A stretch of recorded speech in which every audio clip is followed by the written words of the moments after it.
Continue to follow the story we all watched unfold live on the 35W bridge yesterday. A tanker truck drove through a peaceful protest, and the Department of Public Safety is saying it does not appear to be intentional. Fox 9's Courtney Godfrey joining us live now. Courtney, what have you learned today?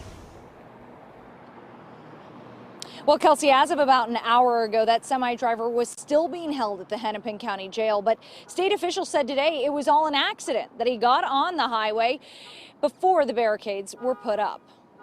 I called in and asked and said, could we get one more load? He was the only driver, to my knowledge, that was working that day because the other ones had called in because it wasn't safe to be in the city. The owner of 36 Lynn Refuel says it was Bogdan Vicherko who came to the rescue when he was out of gas Sunday.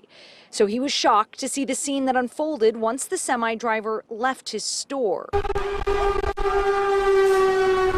State officials saying Monday it was all an accident. From the traffic cams, we know that the driver of the tanker truck was on the freeway already. He was on 94 already, and he turned onto 35 before we got barricades or trucks there to block off his access. The president of the Minnesota Trucking Association says a computer inside the truck shows the driver slammed on his brakes, stopping a 50,000-pound truck in 8 seconds. There was clearly no intent on the part of this driver to harm anyone because he avoided everyone.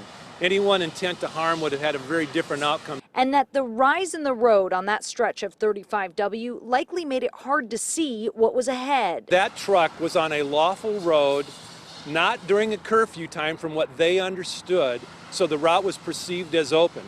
And while the gas station has boarded up, worried about looters themselves, they also worry for a driver who was there that day trying to help.